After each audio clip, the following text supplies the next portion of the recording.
Hi, in this video I'll try to explain how to use the unit circle while solving trigonometric equations. Firstly, some basics. As it all starts from the angle of this radius with the x-axis, let's call it theta, and this goes on anti-clockwise direction for positive values, right? It starts from 0 and goes to like 90 degrees here, and obviously 180 degrees here, and then 270 degrees, where you can figure out that I'm adding 90 degrees per quadrant, and we end up with 360 degrees. Now, this 360 degree measure is the same as 0 degrees, practically speaking, but we just keep rounding and rounding, and that's how it goes.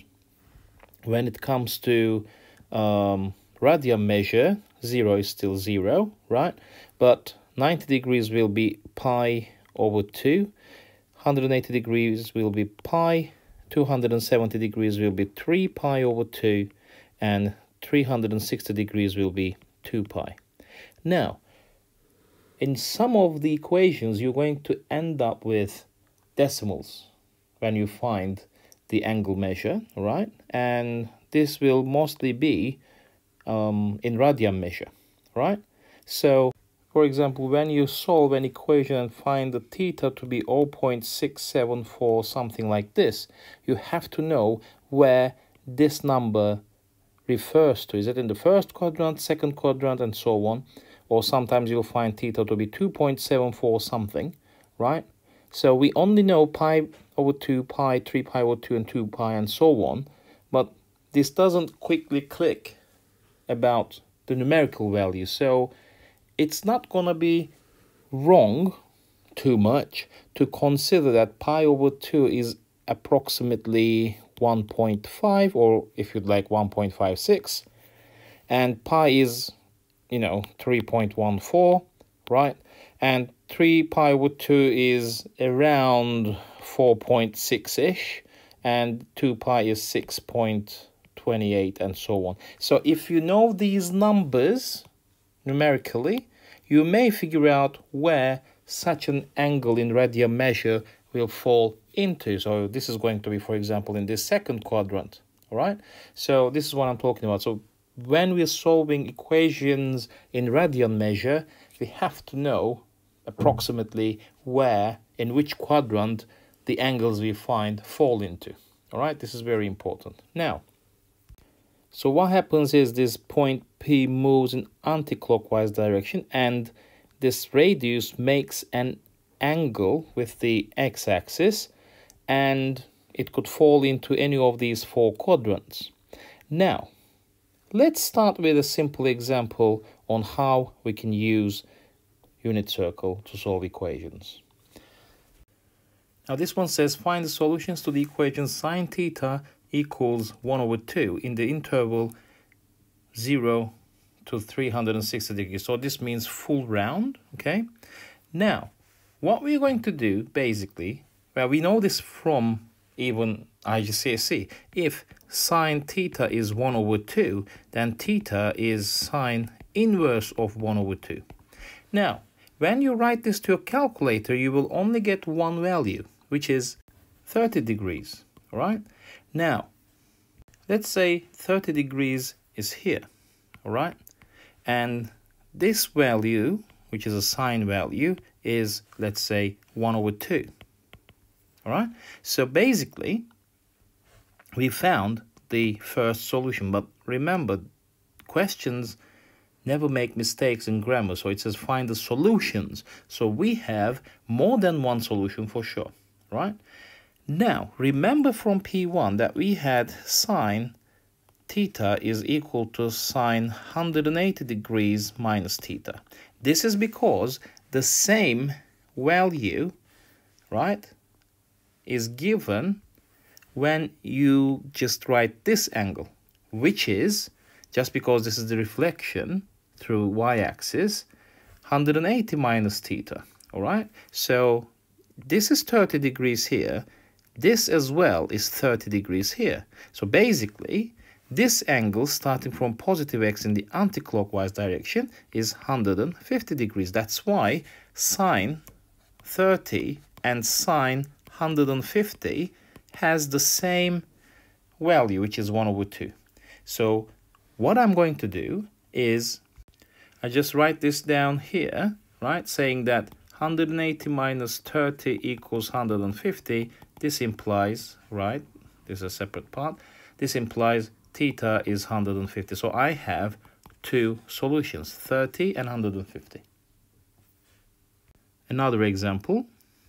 Solve in radians of three significant figures 5 sine x equals -2 in the interval 0 to 2 pi, which is 360 degrees. So it's the same interval. Now we will come back to intervals pretty soon.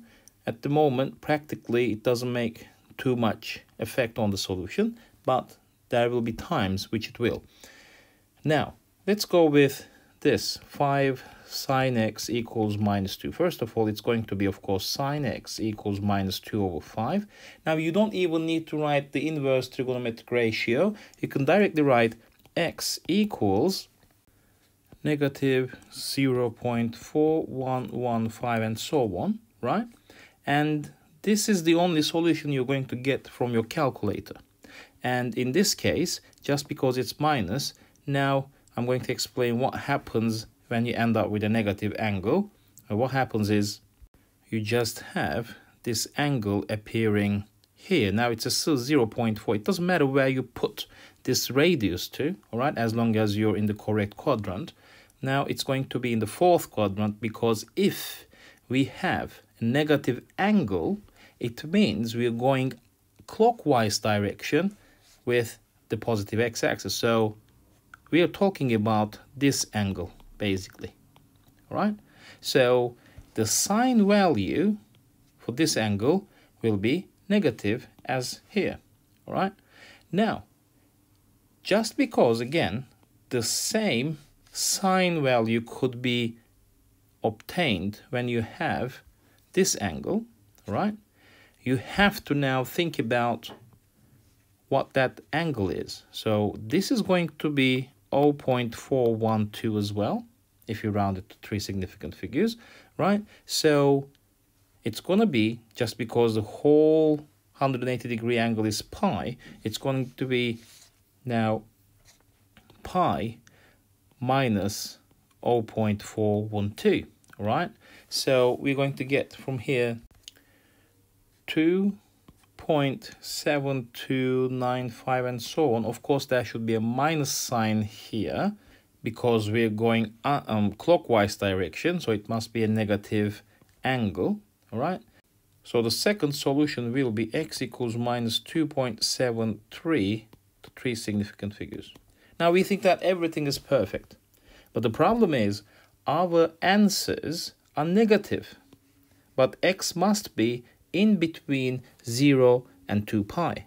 So we must consider now going through the other way around. So we have to start from anti-clockwise direction, meaning now that we have these radii, right?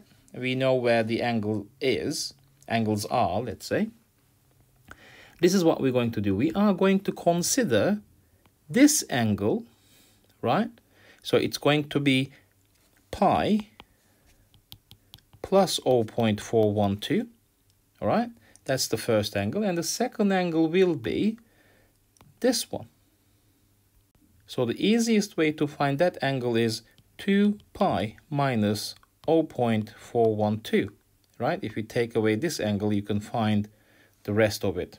So these actually will be my solutions. So these are 3.55 to three significant figures and 5.87 again to three significant figures. So these are my solutions.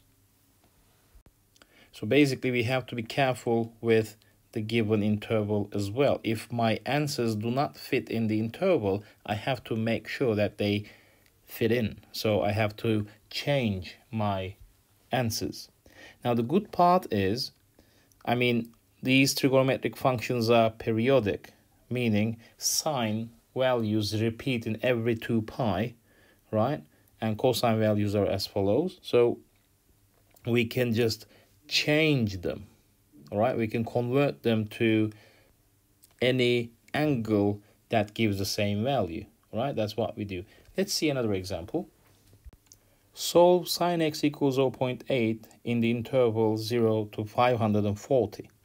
Now, let's first calculate what x is. If sine x is 0.8, then x is 53.13. So I'll write 2 decimal places to be as accurate as possible. So this is in degrees, all right? And my angle will be in the first quadrant. So it should be something like this, right? So this is 53.13 degrees. Now, the same sine value, right, which is 0.8, could be obtained by this line, this radius. So basically, at this angle. Now, what is this angle? We're going to now take away the angle we found from 180, which will give us 126.87. Again, this is 2 decimal places, right? So the second angle will be this, say 87. Now, let's check the interval again. The interval is not up to 360, which is 1 full round, right? It is an additional 180 degrees, right? 360 plus 180 gives us 540. So not only this, but I will make a half round. So I will have to consider 1.5 rounds.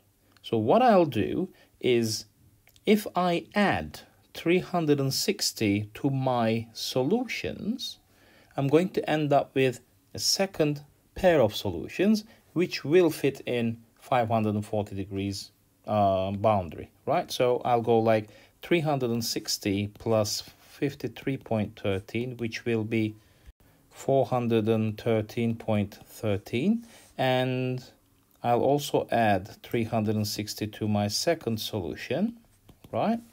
That's going to be 486.87. So these two also are in my solution set. So basically, if I summarize, I'll say x is equal to 53 point. Now I'll write it in 3 significant figures.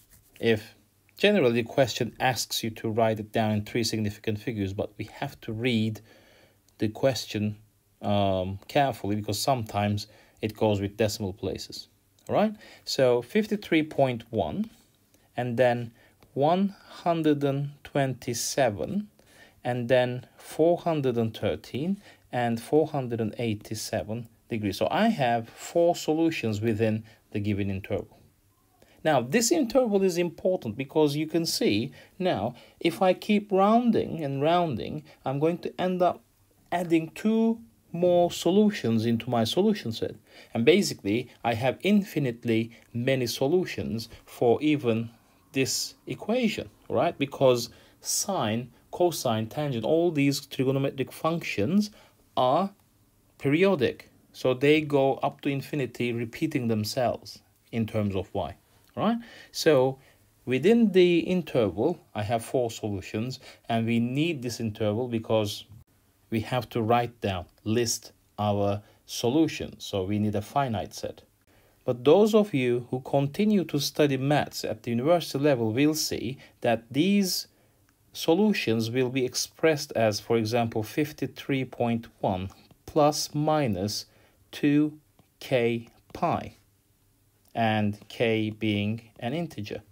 All right, this is going to be expressed like this, and this will also tell us that there are infinitely many such solutions. One last example. Find the values of theta in the interval 0 to 2 pi that satisfies the equation sine theta equals root 3 cosine theta. Now, as before, I will warn you again about adjusting the degree radian thing in your calculator by pressing shift and mode. And if it is degrees, press 3. If radian, press 4. Please make this a habit of changing, or making sure that you have the correct measure. Right now this is in radians, so that's what I do: shift, mode, and 4. So now my calculator is set up to radians, and I now can start solving. Now when you look at the equation, you may shiver a little bit because we have sine and cosine all together. Well, chill, because what you're going to do is you're going to divide both sides by cosine theta. Thus, on the right hand side you will cancel it out, you end up with root 3, and on the left hand side you're going to end up with tangent theta, because tangent is defined to be sine over cosine. And basically, just a piece of information, sine is the x value, cosine is the y value, so actually we're calculating gradient here, right? That's why we're talking about the tangent. Now, anyway, let's go on solving it. If tangent theta is root 3, then theta is 1 over 3 pi. So basically it's going to be in the first quadrant, and it's going to be here, 1 over 3 pi. Now, tangent is positive in the first quadrant and the third quadrant. So I'm going to extend this radius, right? That's going to be a straight line. And you know from basic geometry that vertically opposite angles are the same. So this angle is also 1 over 3 pi. Of course, when it comes to the radius making an angle with the positive x-axis, well, I should be adding pi to it. So this is the first theta value that gives me root 3 in tangent. And if I add pi to it, I'm going to have 4/3 of pi, which is this angle, 4/3 of pi. So this is the second solution I have in here. Now, I know that the interval is up to 2 pi, so if I make another round, I'll be past 2 pi, so I can't move on. So I'm done. These are the two solutions I have to mention in my solution. So theta is 1/3 of a pi and 4/3 of a pi. So this is the answer. So unit circle is slightly hard to understand, but once you get the idea, it's going to be easy solving equations. And the problem is not about solving the equations. You will be solving the equations and you will be finding an answer with your calculator. But the problem is you have to produce or find out the other solutions within the given interval by using the unit circle. This is the tricky part, but as always, practice makes perfect.